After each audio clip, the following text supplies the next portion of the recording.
What is up, everybody? I'm happy to be joined by the brains behind the Clarity product and my co-founder, Justin. We have an exciting thing to talk about today, which is new governance actions and different types of governance actions that you can leverage the Clarity platform to carry out for your community.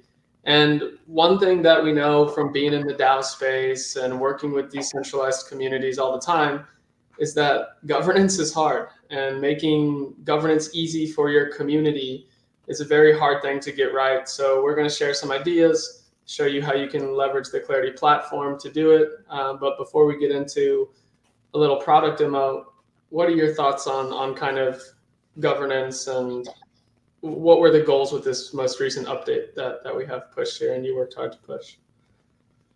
Yeah, how's it going, everyone? So, like Logan said, we just released a handful of new governance action types on the Clarity platform.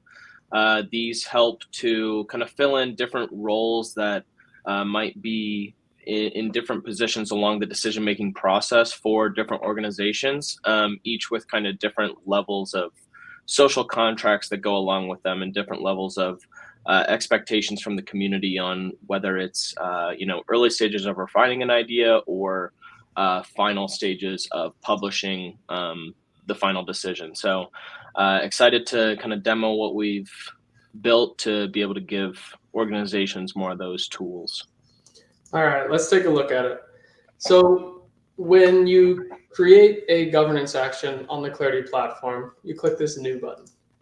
And it's changed a little bit now. So you have two options here. One is an off-chain snapshot. These are available to all organizations. They use a snapshot, a chain indexer to record votes, and they're very flexible. And then you also have the on-chain proposals. So these are only available to Agora DAOs, and these are the proposals that if they reach a certain quorum, if they reach a certain threshold, based off on-chain votes, then they automatically execute. This could be like a treasury spend or an updating governance parameters. So Justin, what do you think are the key things to highlight between these two governance action types?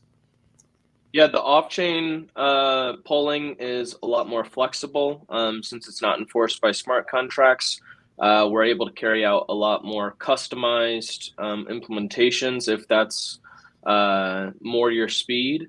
You can also have, different levels of social contracts that are associated with that, like I said, but ultimately none of these are going to be executing automatically via smart contracts. They're going to rely on some sort of off-chain process to actually execute them.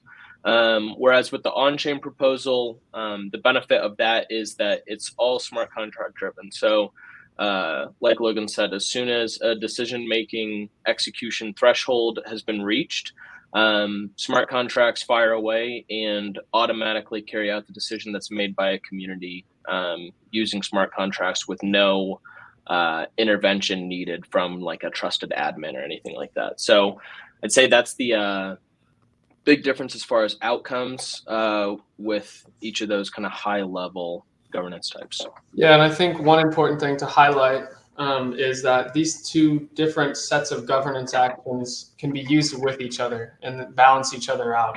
So you can have a process. So first you have, a snapshot temperature check, then you move into an on-chain proposal, or you have a snapshot forum to gather ideas and gather consensus before you move to a snapshot vote, before you move to a on-chain proposal. So you can really stack these different levels of governance and different levels of on-chainness with each other.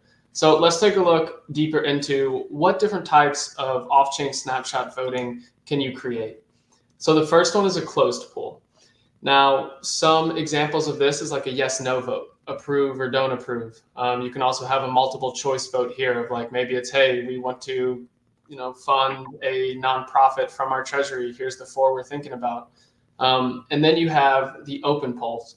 These are very similar to a closed poll, but instead of the options to being voted on already being listed for the community to vote on, the community can actually come in and provide the answers that are to be voted on, or the options that are to be voted on. This could be like a meme competition where the community comes in and submits the best meme for a token or community. This could be a feature brainstorming open poll where the core team can ask, hey, we want to build out, useful features. What problems are you guys having? What features do you want to see next? And then you have the forum option.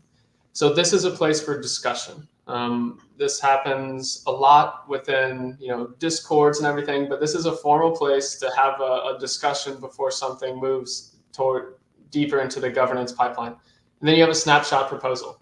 So this is a more serious snapshot vote. There's a higher level of social contract or social commitment. So the community knows that, hey, this is a snapshot proposal, but it is a final decision that's being made. Justin, anything else to highlight with these? Yeah, I'd say just ranking these in terms of how a community might use them to reach different levels of consensus. At the very beginning of that would be kind of the forum, where you're kind of ironing out ideas, throwing different ideas out from different places in the community, and kind of just hearing all of the voices from where the community's at. Above that would be snapshot polling. So this would be the open and closed polls. This can be kind of a more formal way to gather a vote and have some proof of some community engagement and community input on some more formalized options that might exist. And then at the top of that social contract would be proposals. So to an Agora DAO, the Agora proposal is available to them. To a non-Agora DAO, the snapshot proposal is kind of what they can use to kind of indicate to their community, this is a final decision. What's being decided here will be executed as quickly and as reasonably as possible. So that's how you can kind of stack those on top of each other and fit in different places of the decision-making process depending on where you are. Yeah, so as an example, the Clarity DAO, which we are a part of, the governance process, first you start with a forum. Someone has an idea. Maybe it's a treasury spend idea, maybe it's an educational initiative idea, or anything like that. Someone can start a forum and say, hey guys, I'm thinking about wanting to move this in the governance pipeline. And then you can get community consensus. You can have people buy into the idea and help push it along and provide more information. So that's what the forum's for. And then you move into a closed poll, or in our case, a closed poll, where it was to be like, hey, this is the proposal. Do you approve it or do you not approve it? And if it gets approved in the temperature check, then it goes to an on-chain poll. So let's talk about the on-chain polls a little bit. So these are only available to Agora DAOs. And this is kind of the what puts the autonomous and the decentralized autonomous organization when we talk about DAOs. So these are on-chain proposals where you create governance thresholds and execution thresholds that if your community votes in this and reaches these thresholds, the decision is automatically executed. So when you create an Agora proposal, what you do is, say it's treasury spend to donate to charity. What you do is you're able to pick a template of which type of automatically executing proposal do you want to have. So right now you can spend treasury funds, you can update governance parameters, you can also just have a fully on-chain vote that doesn't affect anything. In the future, we'll be building more open source, automatically executing smart contracts like treasury swaps, staking treasury assets, all of these different types of things. So it should get pretty cool. But yeah, anything else to add to the Agora proposal thoughts? No, I think that's a good overview and shows how you can kind of build up to an Agora proposal. So an Agora proposal is kind of the most serious, most decentralized community vote. And now, hopefully with these tools, you can kind of feel confident building up to that point and not wasting time and resources creating an on-chain vote before you have a good sense of kind of where the community's at on the issue. Yep. And I think that's about all we had for you today. I'm going to keep it short and sharp. But at the end of the day, what we're here for is we really want to help projects, organizations, communities to be able to easily adopt decentralized operations and create decentralized innovation. If you have any comments, leave them below. We'll see them. Come join our Discord as well. We have an awesome community of DAO creators, entrepreneurs, and really just blockchain enthusiasts there. And all of the links are below. So we'll see you guys later, and we'll be back soon with another video.